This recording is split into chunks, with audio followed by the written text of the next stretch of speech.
Good morning, students. Today we shall do the poem The Darkling Thrush by Thomas Hardy. By the end of the poem, you will be able to explain meanings of difficult words as used in the poem, detail the images which conjure up a landscape of winter and death, compare the rhythms of winter mood with those associated with the thrush, assess whether the poem is mainly pessimistic or optimistic in meaning, and describe your own emotional responses to the poem. Let us first go through the key points of the poem. The Darkling Thrush is one of Hardy's best poems. It was written on 29th December 1900. The poet as such imagines that the 19th century has just died and that its dead body will be buried in the canopy formed by the clouds above. A canopy is a cover that hangs or spreads over something.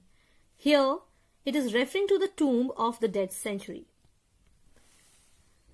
The sounds of the winds seem to lament its death.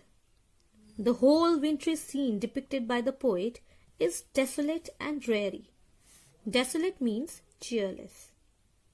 The poet, looking at the scene, feels gloomy or sad. Suddenly, joyful song of a thrush breaks the heaviness and desolation all around. Nothing around the poet shows any sign of joy or peace. The poet wonders what has made the thrush happy. He feels that the bird is perhaps aware of some blessing to come, of which he himself knows nothing.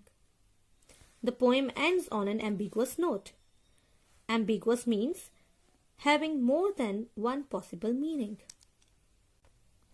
Now, we should keep in mind that the poet describes his feelings and also of an entire nation at the passing of a century and the transition between the Victorian era and the modern era. Victorian era was the time from 1837 to 1901.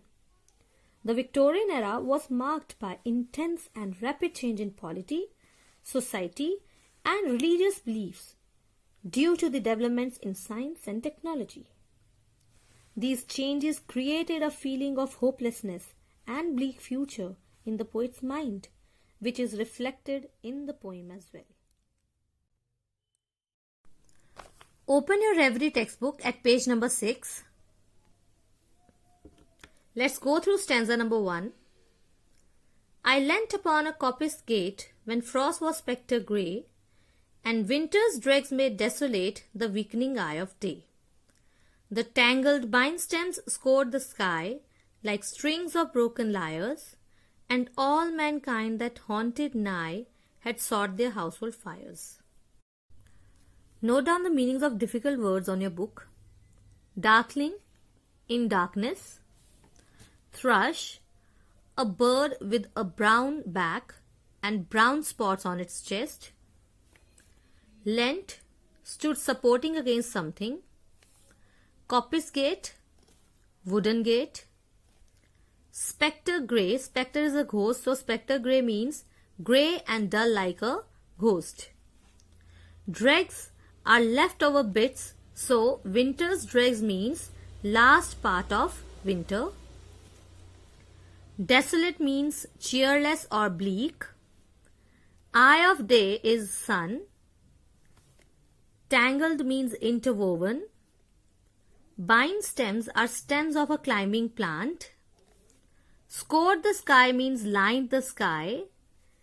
And lyres, lyre is a kind of stringed musical instrument. Now students, I have already told you that the poet describes an intense cold day which is fast dying.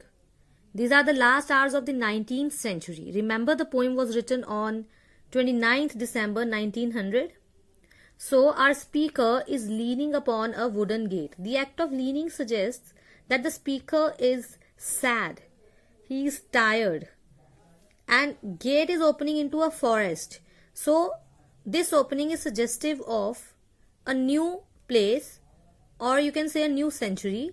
When 19th century will come to an end, there will be 20th century. Now frost was spectre grey the landscape, it appeared as grey as a ghost because of the frost. Winter's dregs, the winter is going to end, so winter's dregs, it even made the eye of day, that is the sun, look desolate. It is weakening, so it is time of evening, it is twilight, and this winter's dregs, the end of the winter, it made even the sun appear desolate or cheerless.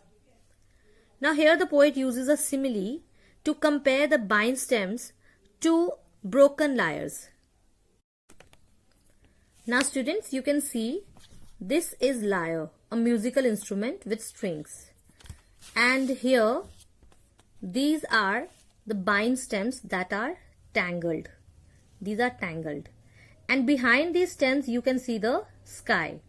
So the poet uses the simile to explain that the tangled bind stems looked like the strings of broken lyre.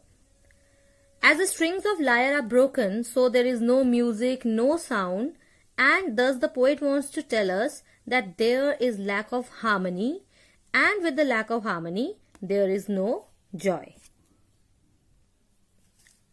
All mankind, that is all people who lived near, have gone to their houses to sit by the fireside to enjoy the warmth. It is the winter season, so they have gone back to their houses to sit by the fireside.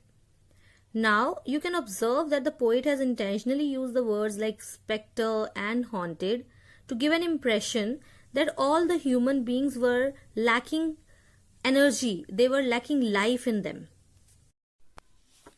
Now, let us go through the literary devices used by the poet. See here, the word frost begins with a capital letter. Here the poet has used personification. He has personified frost by giving it human-like characteristics. It is spectre grey, ghost-like, so it is personification. Similarly, winters, W is capital, so the poet has personified winter. In the same way, eye of day, you can say here twilight has been personified as eye of day. The tangled bind stems scored the sky like strings of broken lyre. We have discussed earlier also. It is a simile. The poet has used the word like to compare the bind stems with broken lyres. Also in this line, the tangled bind stems scored the sky, there is repetition of the consonant sound S, S sound. Therefore, we have alliteration. And in the last line, had sought their household fires, there is repetition of the consonant sound H, her. That is why here again we have alliteration. That is the end of our today's lesson. Go through the explanation of stanza 1 on pages 6 and 7 in your Reverie workbook and plan stanza 2 and stanza 3.